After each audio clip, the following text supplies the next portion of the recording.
Good morning, everyone. I hope you're doing well.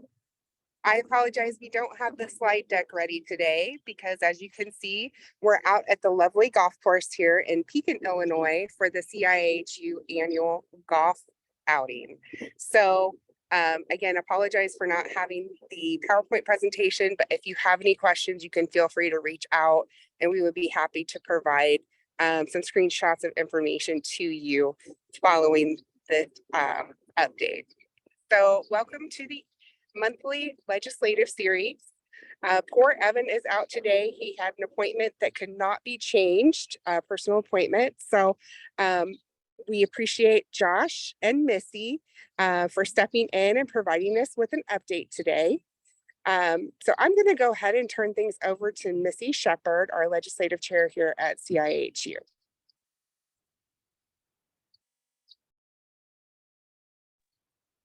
And a reminder, if you haven't checked in yet, please go to the chat feature and check in and just say good morning or hello, and we will count that for CE credit tracking. So be sure you're checking in the chat feature. So with that, good morning, Missy. Good morning. Hello, everybody. So quick update this morning, maybe an abbreviated version of what we normally do. And I'm not sure if Josh is on the call, but feel free to chime in if any updates. I'll start with a short federal update. Our phone call last week, there wasn't a lot from the federal side due to budget talks and debt ceilings, all of that information that they're preoccupied with. There was some information on a PBM reform bill. This bill is aimed at eliminating spread pricing, institute radical transparency, ensure 100% of discounts are passed through, and make PBMs a fiduciary. So CVS Caremark, Express Scripts, and Optum Rx make up more than 80% of the PBM market. So this bill, they're heavily involved in. The Senate committee marked up this bill last week. The fiduciary language was all but dropped. Instead, they've asked the DOL to conduct a study. Okay, so I'm going to move to the state side. Hey, Missy. Yes. I jumped in. Sorry, I'm late. I had to register. I forgot to register for the meeting. So it took me a minute. You're great. No problem. I'll add one other thing to the federal side. So there was a comment letter submitted on the RxDC reporting requirements.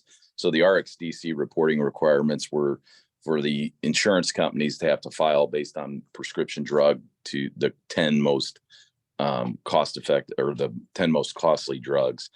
A lot of the insurance companies have done this on behalf of the individuals and then required some individuals to do it and provide some of the group information. So you may have seen that from a Blue Cross or a United or Health Alliance where you had to provide information on specifically what the cost was to the employee. Obviously, there's been a lot of confusion with this. Anyone with self-funded accounts, ASO accounts,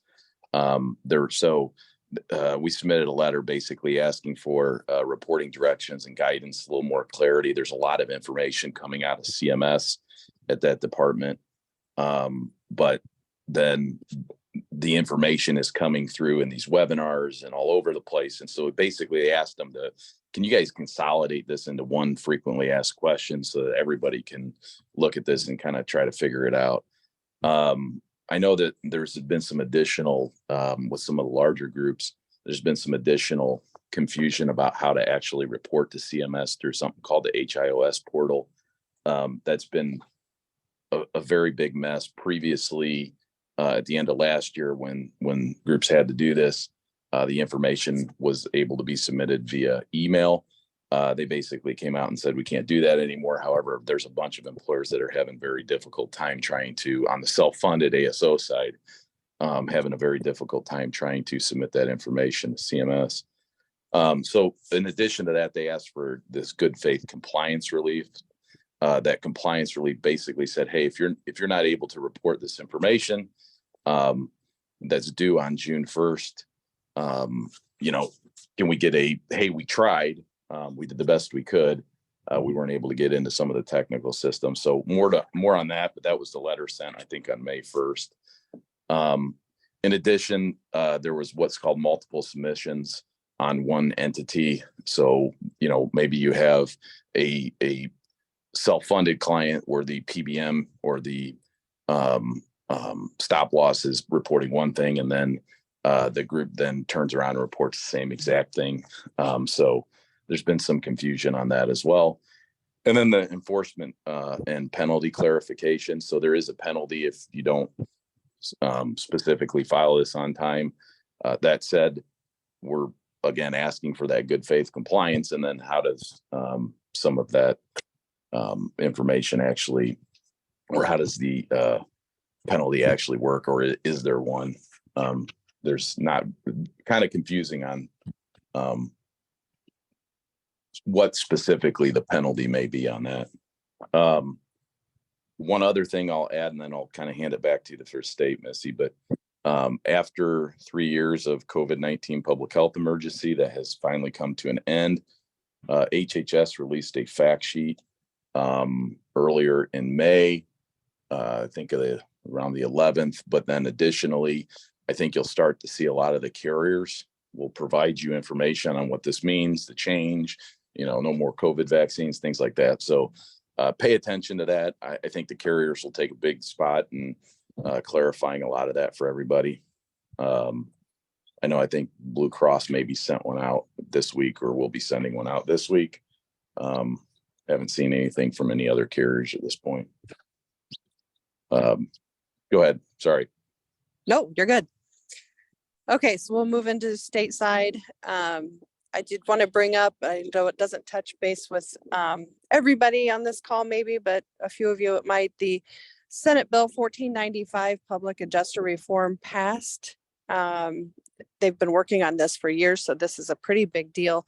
The bill provides that a public adjuster may not charge, agree to, or accept any compensation in excess of 10% of the insurance settlement, and provides that public adjusters send an exact copy of the contract with the insured to the insurer or authorized representative 5 business days after execution. So again, this is a big win that Evan has spent lots of time on. So that's finally gone through. So wanted to bring that up this morning. Okay. Try to stick with health and/or health insurance related topics. I'm going to skip down to the reproductive health. We have several bills that have passed the House. Trying to manage the wind in my paper here. I'm sorry. Illinois House approved a package of reproductive health legislation. Senate Bill 1909 heads to the governor's desk. Actually, it amends the Consumer Fraud and Deceptive Business Practices Act.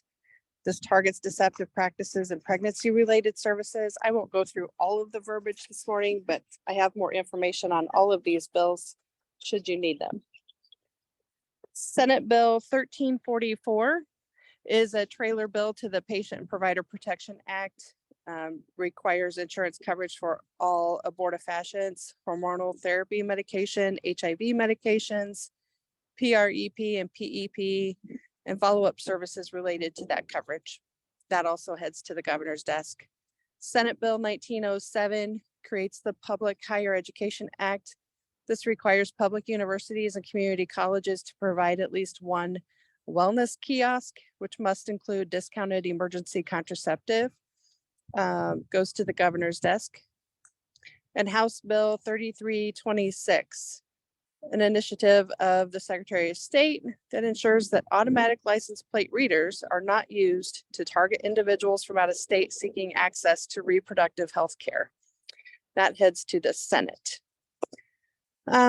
Big language on state-based health insurance exchange.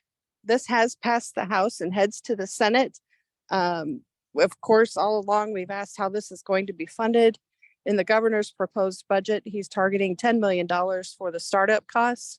Beyond that, the exchange will be funded through an assessment on insurers who participate in the program.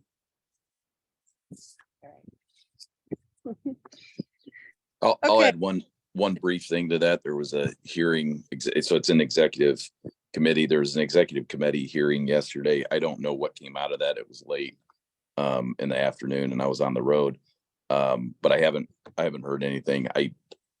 There may be some additional today, but more to come on that state-based exchange. But it is still in the Senate. Okay. Prescription affordability. The Senate approved access to Affordable Insulin Act.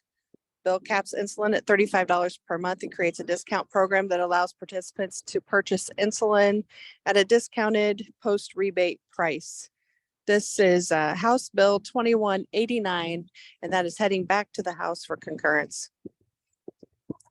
Then we have an amendment filed to House Bill 3957. Prohibits a manufacturer or wholesale drug distributor from engaging in price gouging in the sale of an essential off-patent or generic drug, and gives the Attorney General the ability to investigate price gouging. A little different sitting out here on the golf course giving you guys this report. Might be distracted, sorry. This has been assigned to the Senate Health and Human Services Committee. Let's see what else I've got here for you. Wage transparency, House Bill 3129.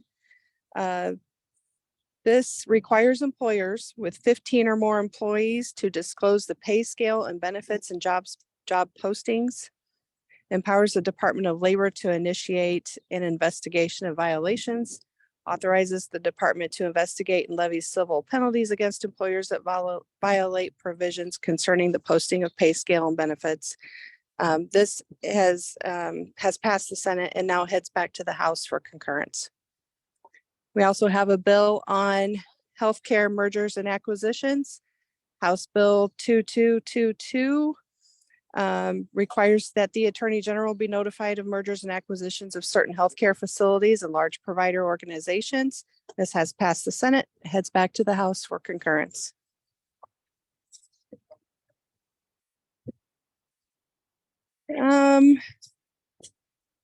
That's all I've got for bill numbers and bill movement as far as healthcare related ones, health insurance related ones. Josh, do you have any additions in that section? No, that sums up pretty much all of it. Okay. I had just a couple of notes under the governor highlights. The mental health parity ad campaign is going to be starting up. Department of Insurance announced a new ad campaign highlighting mental health parity that will kick off during Mental Health Awareness Month. Radio, digital, and social media ads aim to raise awareness about mental health parity to help Illinoisans better understand their rights related to health insurance coverage for mental health and substance use disorders.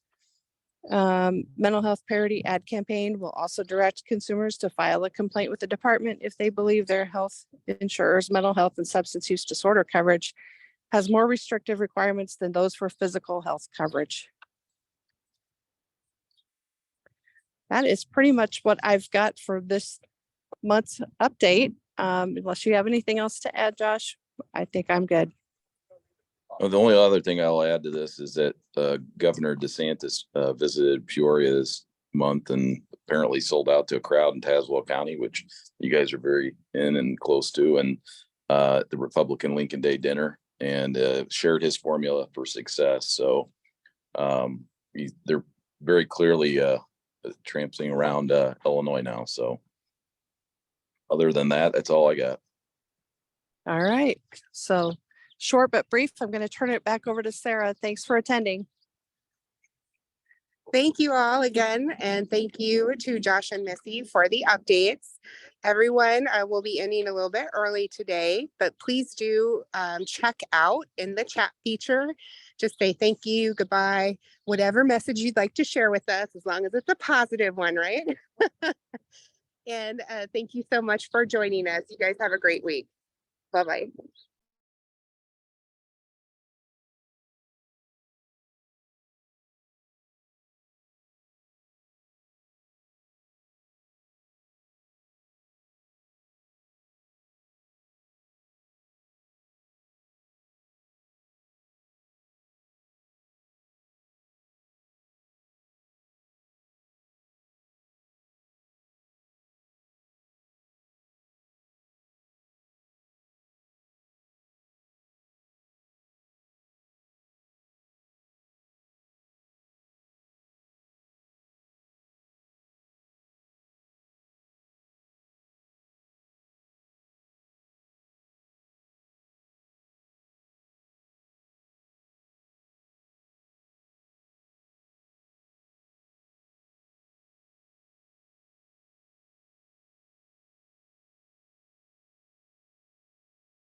Last chance to say thank you and log out. I'll talk to you guys soon. Bye.